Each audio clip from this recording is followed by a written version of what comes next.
An einem Klammen, druckenden Abend Anfang Oktober word ich durch Zufall Director Sage eine merkwürdigen Angelegenheit, die in gewissen diskreten Kreisen als Terror in der Nacht bekannt ist. Mein Engagement begann nicht in der Baker Street und auch nicht in der Bequemlichkeit meiner eigenen bescheidenen Praxis, sondern am Bahnhof Marylebone, wo ich in Begleitung eines entfernten Cousins angekommen war, der gerade aus den Kolonien zurückgekehrt war. Die Nacht lastet schwer auf London. Ein erstickender Nebelschleier, dick wie Talk und schwer vom beisenden Gestank nach Kohle und Regen, lag über den Bahnsteigen. Die Gaslaternen schienen wie Blas, geisterhafte Kugeln in einem Meer aus wechselndem Grau zu schweben. Such kämen und fuhren wie eisern Phantom. Unter allem lag ein Gefühl der Unruhe, das sich weder erklären noch ignorieren ließ. Es begann, wie Terrorists oft tat, one Vorwarnung. Ein hoher, abgehackter, unverkennbar menschlicher Schrei durchbrach den beklemmenden Nebel. In der darauffolgenden Still kragte ein einzelner Gegenstand mit einem Geräusch wie brechender Knochen auf die kalte Steinplattform.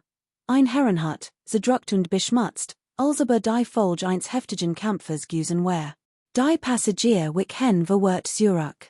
Ein Gepäckträger stolpert rückwärts und bekrüsigte sich.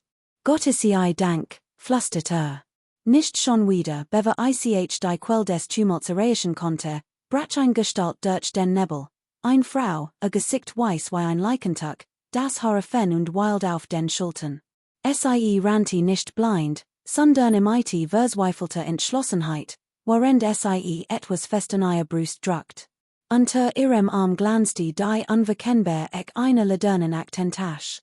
Sie turmelte, prollte hart gegen ein Gepäckkist und war im nächsten Augenblick wieder auf den Beinen. Doch zuvor hat ich den schrecklichen roten Streifen auf ihrer behandschuhten Hand gesehen. Helfen sie mir, guckt sie. Nicht so mehr, glaub ich, sondern so welt im Allgemeinen. Himmels Willen, helft mir doch mal jemand. Ist immer noch die im Signalhaus. Ist immer noch drinnen, der Bahnhofsvorsteher kam angerannt, sein Gesicht war Panik gerotet. Was ist denn jetzt wieder los? Wow! Was ist passiert, Madame? Sie konnte nicht weiter antworten. Atem rasselt in ihrer Kehle, als würde sie in Land ertrinken. Mein medizinischer Instinkt übernahm die Oberhand. Ich führte sie zu einer Bank, drückte Sauls unter die Nase und rief nach Brandy. Durch ihr Zunmend History hindurch kam ein einziger erschreckender Satz. Kann nicht tot sein, Doktor. Vor wenigen Augenblicken hatte noch mit mir gesprochen, aber die Tür war verschlossen und niemand konnte hereinkommen. Und jetzt ist die Blut, überall ist Blut. Die Polizei traf innerhalb weniger Minuten ein, so spät, das erste Getuschel in der Mensch zu unterdrücken. Ein verschlossener Raum. Eine Frau, die panisch flüchtet. Ein Mann, möglicherweise ermordet, an einem Ort, den niemand betreten konnte. Es war eine Angelegenheit für Sherlock Holmes. 2 Stunden später erzählt ich meinem Freund in der Baker Street von diesen seltsamen Vorkommnissen, während die Rest eines Abendessens saß, dass mit offensichtlicher Unzufriedenheit verzerrt.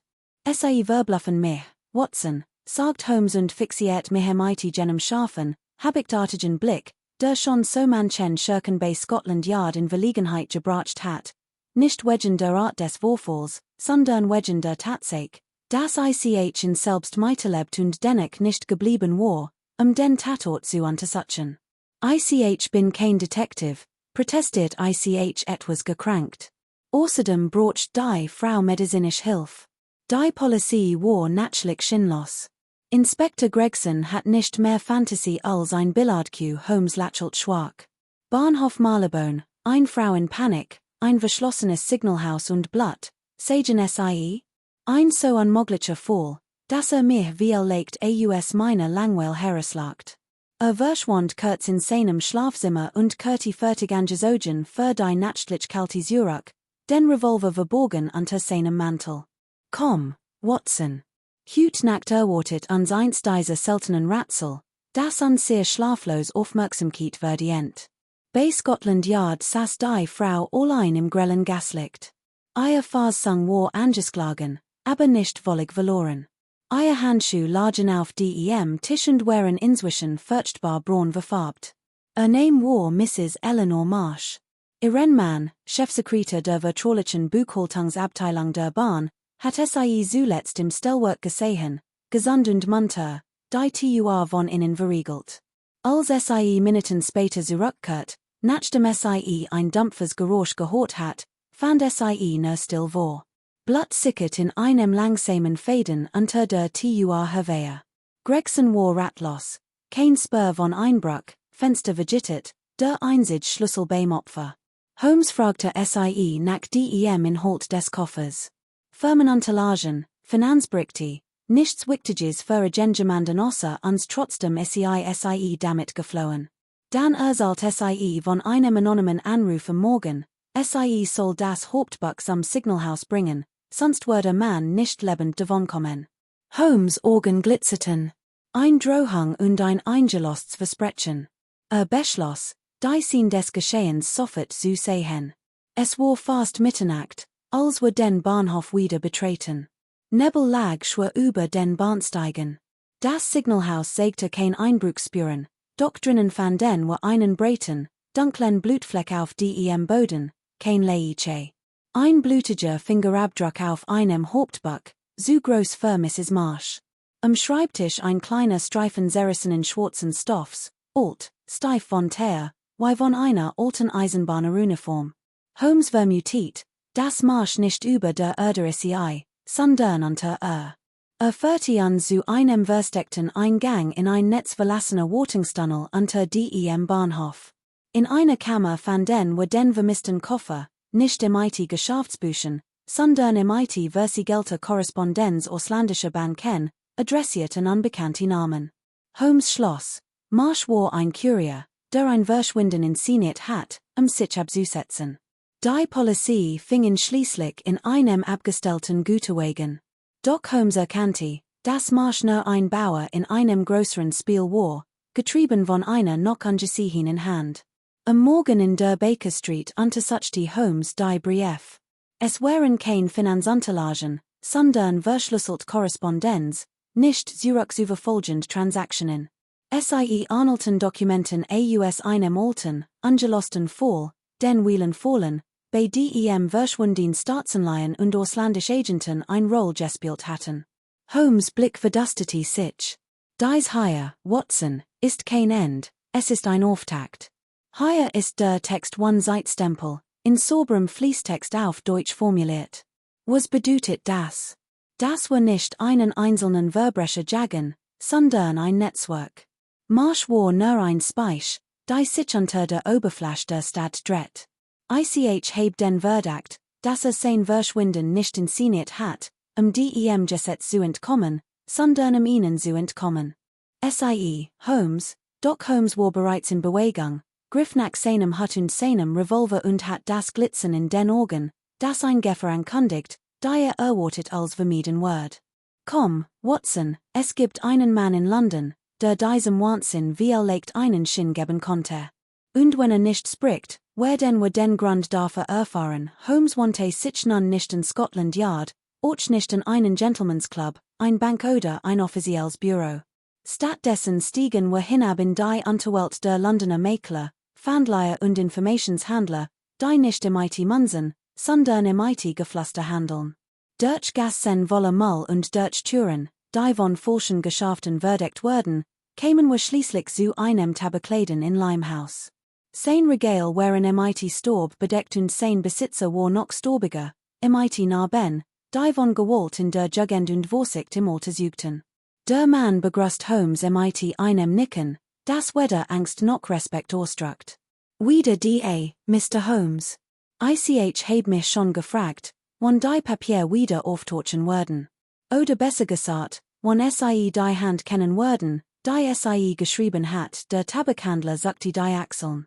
Ich kenn den Mann, der die Zeitung gekauft hat.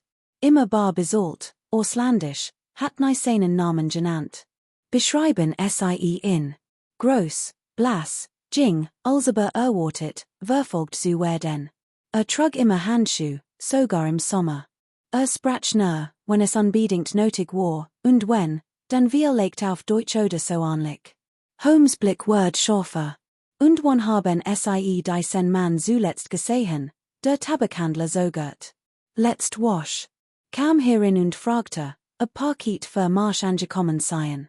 Sagt, es hat ein Versogierung gegeben, Holmes lächelt dann. Dank, das Janet. Wir tauchten wieder im Nebel auf.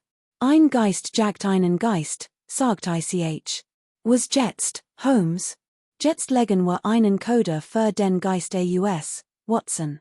An diesem Abend kehrten wir zurück nach Bahnhof Marylebone, allerdings nicht zum Schauplatz von Marschtorschung. Stattdessen lenkte Holmes an sehr Schreit zu den Güterbahnhöfen dahinter, wo die Nachtzüge in endlosen Reihen herumstanden YTR, die auf ein Fern jagt warteten.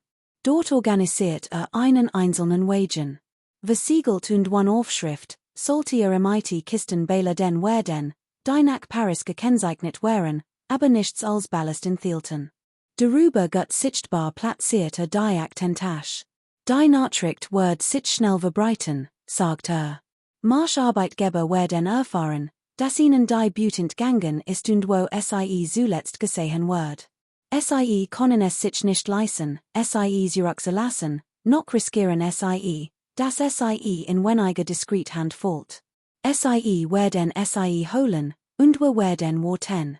Und so warteten wir, verborgen im Schatten unter den eisernen Rippen der skeletartigen Portalkrane des Hofs. Stunden Virgingen. Irgendwo schlag eine Mitternacht. Ein Rat scharrt im Kohlenstorb. Holmes blieb jedoch gelassen, wachsam wie ein Hund auf der Lauer. Endlich, Bewegung. Ein Gestalt lost sich aus der Dunkelheit, groß, blass. Trotz der Kälte trug Handschuh. Bewegt sich vorsichtig, aber nicht ängstlich. War es gewohnt, sich auf ein sicher Wedge zu begeben. Holmes griff meinen Arm ward fester. Pass auf. Der Mann erreicht die Kutsch, offnete mighty geübte Leichtigkeit das Schloss, holt den Koffer heraus und hielt ihn, nicht Wedgen des Koffers selbst, sondern Wedgen etwas, das darunter verborgen war. Ein Kart, schlickt bis auf ein Siegel, ein süßem gerollte Schlange, die sich in den eigenen Schwanz beißt. Der Mann steckte sie one Sogen ein, und in diesem Moment trat Holmes aus dem Schatten. Guten Abend. Ich glaub, sie haben etwas von uns. Der Fremde erschrak nicht. Im Gegenteil, lächelt dann, wie ein Klinge, die langsam aus ihrer Shade gesogen wird. Sie spielen ein gefährliches Spiel, Mr. Holmes. Das ist mein Beruf. Ihre, vermute ich, ist etwas weniger respectable. Ein Achselzucken. Were all deinen Herren, Detective. Manche Trajan Roben, manche Kronen und manche Maßken, die sie nie zu Gesicht bekommen werden. Dann sehen sie ihr aus. Doch der Mann lacht nah, trat zurück und lost dabei ein kleines Gerät in seiner Hand aus ein Leuchtkugel flammte purpurrot in der Nacht auf und blendet durch ihr Plötzlichkeit. Als ich wieder klar sehen konnte, war verschwunden. Wir kehrten in die Baker Street zurück, in einem Schweigen, das nicht nur von Müdigkeit geprägt war. Holmes legte das Schlangensiegel auf den Herd und so zu, wie die Flammen es verschlangen. Ein mir bekanntes Sätchen, obwohl ich kaum geglaubt hat, dass es noch existiert, sagte schließlich. Die Oureros Gesellschaft, ein uralte Bruderschaft von Financiers, Erpressen und Schmuggeln. Männer, die MIT Einfluss handeln, wie andere MIT Aktien. Sie agieren hinter Fassaden, durch mittels Männer, im Verborgenen. Marsch war ein ihrer Marionetten. Sein flutscht bedroht ihren Orden. Sein Gefangenarm bedroht noch mehr. Glauben sie werden gegen uns vorgehen? Holmes lächelt, aber es lag kein Heiterkeit darin. Das haben sie schon, Watson.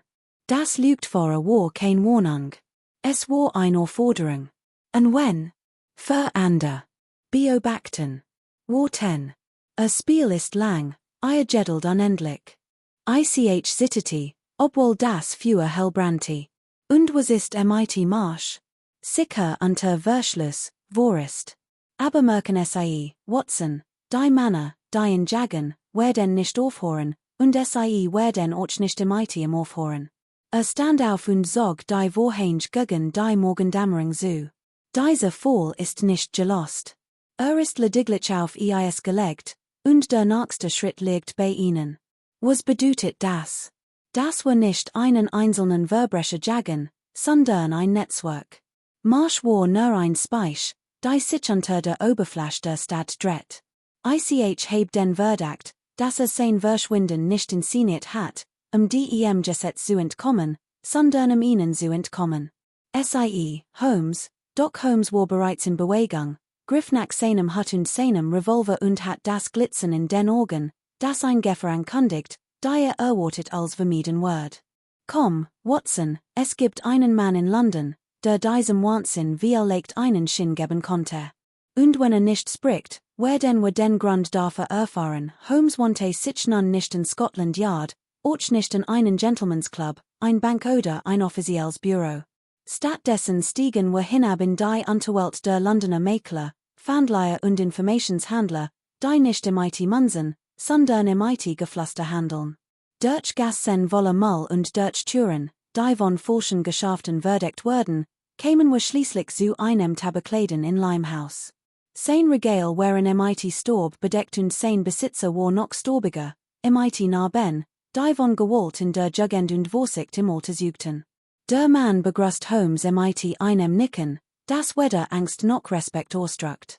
Wieder da, Mr. Holmes. Ich heb mich schon gefragt, wann die Papier wieder auftauchen würden. Oder besser gesagt, wann die Hand kennen würden, die geschrieben hat, der Tabakhandler sagte die Achseln. Ich kenn den Mann, der die Zeitung gekauft hat.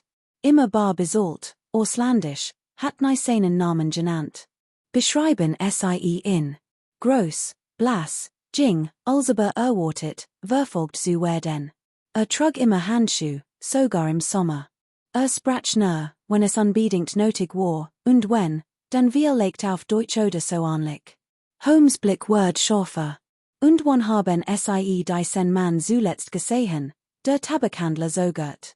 Letzt wasch. Kam hierin und fragte, ob Paket für Marsch angekommen seien.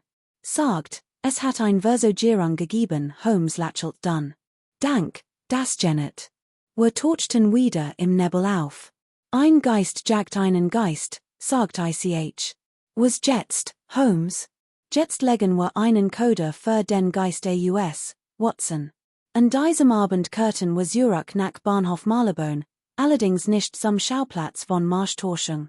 Stattdessen lenkte Holmes an sehr Schritt zu den Güterbahnhöfen dahinter, wo die Nachtzüge in endlosen Reihen herumstanden YTR, die auf ein Fern jagt warteten. Dort organisiert einen einzelnen Wagen. Versiegelt und one Aufschrift, sollte im IT-Kisten Bäler den werden, die nach Paris gekennzeichnet wären, aber nichts als Ballast enthielten. Darüber wird sichtbar platzierte die Aktentasche. Die Nachricht wird sich schnell verbreiten, sagt Marscharbeitgeber werden erfahren, dass ihnen die Beauty entgangen ist und wo zuletzt gesehen wird. Können es sich nicht leisten, zurückzulassen, noch riskieren dass in weniger diskret Hand fällt. Werden holen, und wir werden warten. Und so warteten wir, verborgen im Schatten unter den eisernen Rippen der skeletartigen Portalkrane des Hofs. Stunden Virgingen. Irgendwo schlag eine Mitternacht. Ein Rat schart im Kohlenstorb. Holmes blieb jedoch gelassen, wachsam wie ein Hund auf der Lauer. Endlich, Bewegung. Ein Gestalt lost sich aus der Dunkelheit, groß, blass. Trotz der kalte Trugger Handschuh. Bewegt sich vorsichtig, aber nicht ängstlich. War es gewohnt, sich auf ein sicher Wedge zu begeben. Holmes griff meinen Arm ward fester. Pass auf. Der Mann erreicht die Kutsch, öffnet im geübte Leichtigkeit das Schloss, holt den Koffer heraus und hielt ihn, nicht Wedgen des Koffers selbst, sondern Wedgen etwas, das darunter verborgen war. Ein Kart, schlickt bis auf ein Siegel, ein süßem gerollte Schlange, die sich in den eigenen Schwanz beißt. Der Mann steckte one Sogen ein, und in diesem Moment trat Holmes dem Schatten. Guten Abend. Ich glaub, haben etwas von uns. Der Fremde erschrak nicht. Im Gegenteil, lächelt dann, wie ein Klinge, die langsam aus ihrer Shade Jesogen Word. Sie spielen ein gefährliches Spiel, Mr. Holmes. Das ist mein Beruf. Ihre, vermute ich, ist etwas weniger respectable. Ein Axel Zucken. Were all dienen Herren, Detective. Manche Trajan Roben, manche Kronen und manche Mars ken, die sie nie zugesicht bekommen werden. Dan sehen sie ihr aus. Dr. Man lacht nur, trat Zurich und lost dabei ein kleines Gerät in seiner Hand aus ein Leuchtkugel flammte purpurrot in der Nacht auf und blendet durch ihr Plötzlichkeit. Als ich wieder klar sehen konnte, war verschwunden. Wir kehrten in die Baker Street Zurich, in einem Schweigen, das nicht nur von Müdigkeit geprägt war. Holmes legte das Schlangensiegel auf den Herd und so zu, wie die Flammen es verschlangen. Ein mir bekanntes Sätchen, obwohl ich kaum geglaubt hat, dass es noch existiert, sagte schließlich. Die Oureros Gesellschaft, ein uralte Bruderschaft von Financiers, Erpressen und Schmuggeln. Männer, die mit Einfluss handeln, wie andere mit Aktien. Sie agieren hinter Fassaden, durch mittels Männer, im Verborgenen. Marsch war ein ihrer Marionetten. Sein flutscht bedroht ihren Orden. Sein Gefangenam bedroht noch mehr. Glauben sie werden gegen uns vorgehen? Holmes lächelt, aber es lag kein Heiterkeit darin. Das haben sie schon, Watson. Das Lügtfahrer war kein Warnung. Es war eine Aufforderung. Und wenn? Verander. Beobachten. Warten. Spiel ist lang, ihr Jedelt unendlich. Ich zitterte, obwohl das Feuer hellbrannte. Und was ist mit Marsch? Sicher unter Verschluss, Vorist. Aber merken sie, Watson, die Männer, die in Jagen, werden nicht aufhören, und sie werden auch nicht im aufhören. Stand auf und sog die Vorhänge gegen die Morgendämmerung zu. Dieser Fall ist nicht gelost. Ist lediglich auf Eis gelegt, und der nächste Schritt liegt bei ihnen.